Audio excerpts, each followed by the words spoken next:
Chito Ferradans here for the first of many videos talking about SLR Magic Anamorphic gear. I'll start this one by saying that when their first Anamorphot came out, I didn't see a point to it.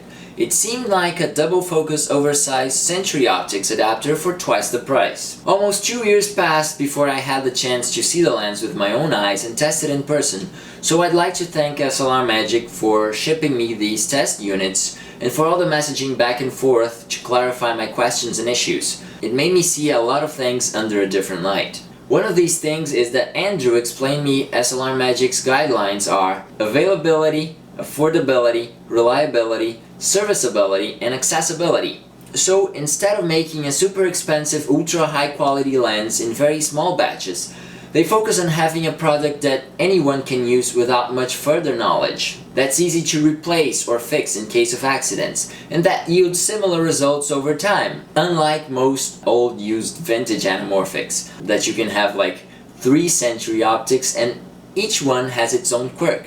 Knowing these things in advance made a huge difference in how I see the brand now, and I definitely believe they are partially responsible for the increased interest we're seeing in the anamorphic format these past few years. It's no longer black magic to shoot anamorphic. No pun intended. The Anamorphot was first released in February 2014. I always thought the 50 in the name of the lens meant it could only go as wide as 50mm in full frame, but that's not it. It actually means that the rear element is 15mm wide, which is quite big when compared to other anamorphic adapters. And also leads to the information that this adapter plays better with taking lenses that have a front element smaller than 15mm. Also, Andrew Chan from SLR Magic told me it doesn't play too well with recessed front optics, such as the Helios 44.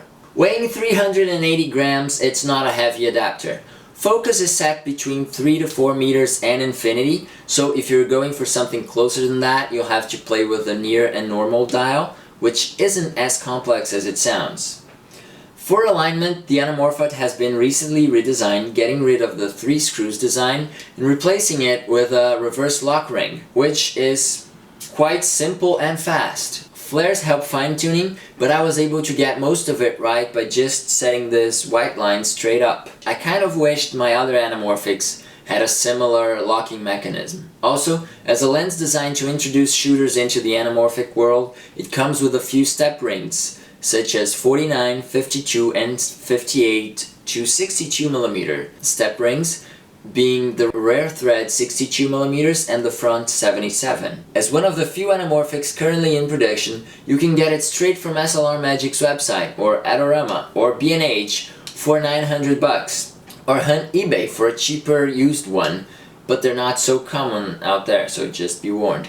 You can also get their achromatic diopters in the kit for a total of $1,000, which is not a bad deal, since they have plus 0.33 and 1.33 achromatic diopters. No need for months of eBay hunting to get a one-shot opportunity of getting it.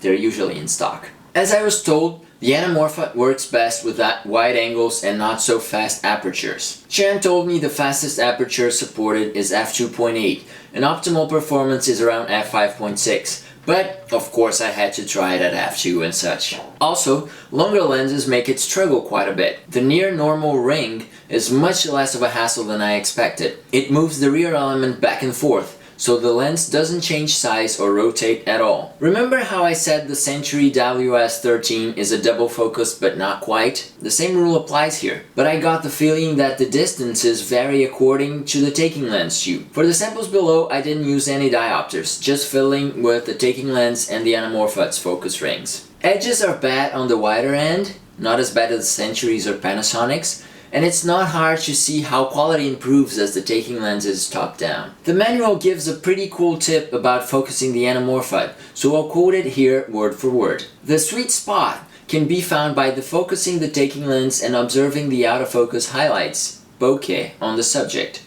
The resulting blurred highlights may be elongated horizontally or vertically. Adjust the SLR Magic's Anamorphot normal near dial until the blurred highlights appear circular. Once the sweet spot is found, the final focus is achieved via the taking lens. This tip is valuable because it applies not only to this lens, but to any double focus system. If the Centuries had blue flares, The Anamorphot's flares almost clip the blue channel for how saturated they are. Extremely sci-fi and modern looking, I don't remember seeing such strong color in other anamorphic flares so far. I did the flare test twice. First, just the Anamorphot and then adding the rangefinder so you can see how it affects the flares by basically adding 2 more round elements, also strong blue. The Anamorphot wasn't exactly designed to be full frame friendly, but it works anyway. Should be from 15mm and up, but the best combination I got with it was with Canon's 40mm f2.8 pancake lens. The manual, which can be downloaded here, suggests some focal lengths according to sensor size, as you can see in this chart here. It didn't play well at all with the Mirror 1B, just a bit wider at 37mm, since it has a much bigger front element and more recessed optics than the Canon's pancake. Again, I did all the vignetting tests with just the Anamorphot and then added the rangefinder so you can see how much wideness you lose in the process. Because of this, I went on to the world test determined to use the Anamorphot and its diopters, leaving the rangefinder to its own video and to the Anamorphot 2.0. This is the first lens I review without having any previous experience with it, so I kind of expect to face a little more quirks than usual. Fortunately, it didn't happen. The SLR Magic Anamorphot 1.33x-50 shares too many similarities with the Century Optics WS13, so handling it was quite simple. Alignment was easy to set thanks to the reverse lock ring. Flares come up very easily at even the faintest light sources, and their strong blue can be distracting at times, drawing too much attention to the flares themselves than to the shot overall. For the daylight part, everything was very straightforward. Using the near normal dial was fine, and the taking lenses' lower apertures handled the sharpness without a hitch. When I moved to the dark shots, focus became harder to achieve and the diopters played an important role. The near normal adjustments also became more noticeable due to the faster apertures. As for the close-up shots, the best approach would be to cap at 85mm and use diopters to get closer to the subject instead of going for a longer lens, since the Anamorphot doesn't handle it too well on full frame. Rec focusing was a little troubling sometimes, especially when entering the near zone, which required a brief planning and rehearsing before actually rolling the camera. Just emphasizing, most of my favorite shots in this test were a result of the combination Anamorphot plus Canon 40mm pancake. The 1.33 stretch out to CinemaScope is useful because it doesn't require much thinking, but ends up trumping the oval bokeh, which is better achievable through the use of diopters.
It would be rude of me not to thank SLR Magic once again for the gear, so thanks a lot guys. And next week is about the Anamorphot 2.0.